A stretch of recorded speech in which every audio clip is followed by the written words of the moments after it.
История о старом доме. Подписывайся, тут интересно. Итак, начинаем.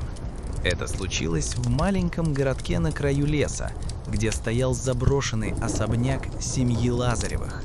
Говорили, что в 19 веке там жил богатый купец, который сошел с ума после смерти жены и дочери. С тех пор дом пустовал, окна заколочены, а местные обходили его стороной. Но я, Максим, студент-историк, не верил в байки. Мне нужны были материалы для дипломной работы о старинной архитектуре, и особняк Лазаревых был идеальным объектом. Друг Саша, любитель городского экстрима, уговорил меня. «Пойдем ночью, поснимаем внутри, будет круто для твоего проекта». Мы взяли фонарики, фотоаппарат и ломик, на случай, если дверь заперта. Была осень, холодный октябрьский вечер. Луна светила ярко, но как только мы подошли к воротам, небо затянуло тучами. Ворота скрипнули, как в старом фильме ужасов. Двор зарос бурьяном, статуи ангелов стояли с отбитыми крыльями. Дом встретил нас запахом плесени и сырости. Мы пролезли через разбитое окно на первом этаже, в гостиную. Полы скрипели, обои отваливались клочьями. В углу валялись осколки зеркала. Саша сразу начал шузить. «Эй, призраки, выходите, мы с миром!»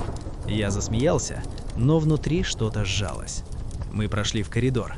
Там висели старые портреты. Мужчина с суровым взглядом, женщина в черном платье и девочка лет 10 с грустными глазами. Все смотрели прямо на нас. На втором этаже мы нашли библиотеку.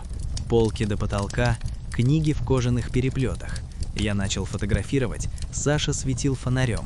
Вдруг он замер. «Слышишь?» Я прислушался. Где-то в доме капала вода. Кап-кап-кап. Ритмично, как метроном. Мы решили подняться на чердак. Лестница была узкая, деревянная. Каждая ступенька стонала под ногами. На чердаке было темно, пыльно, пахло старым деревом. В центре стоял большой сундук. Саша открыл его. Внутри лежали детские игрушки. Кукла с фарфоровым лицом, деревянный конь, качалка и дневник. Дневник был в кожаной обложке, страницы пожелтели. Я открыл на случайной странице. 10 сентября 1897 года. Папа снова запер меня в комнате. Говорит, что мама и я – его грех. Он слышит голоса. Они велят ему очистить дом. Я боюсь. Саша хмыкнул. Крипи, да? Но я заметил, его голос дрогнул. Мы спустились вниз, решили осмотреть подвал. Вход был в кухне, за тяжелой дверью. Спустились по каменным ступеням. Там было холодно, как в могиле. Стены влажные, в углу старый колодец, замурованный кирпичом. Саша посветил фонарем, на стене были царапины, сотни царапин, как от ногтей.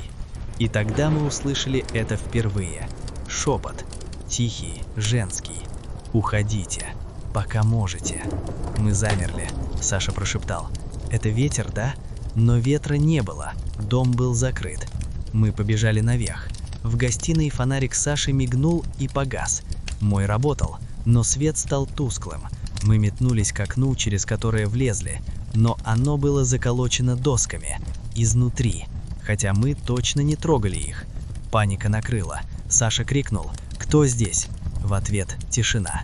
А потом детский лэх, где-то наверху. Мы забежали в библиотеку, дверь захлопнулась за нами. Я дернул ручку, заперто.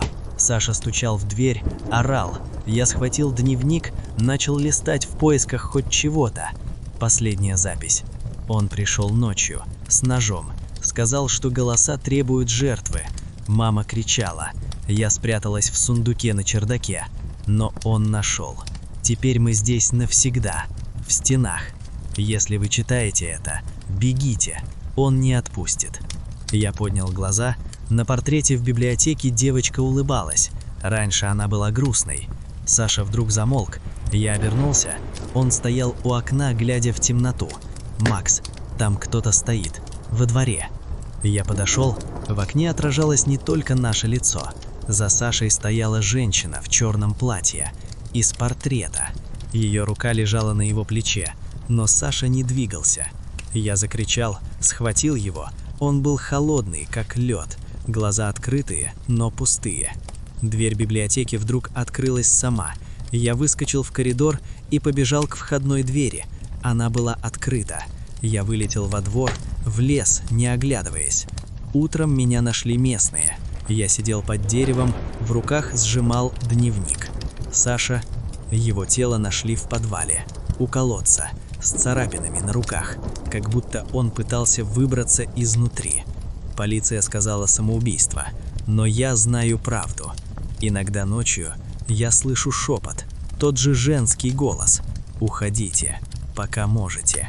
И в зеркале за спиной иногда мелькает девочка с грустными глазами. Она улыбается, а на моей стене новые царапины. Кап, кап, кап.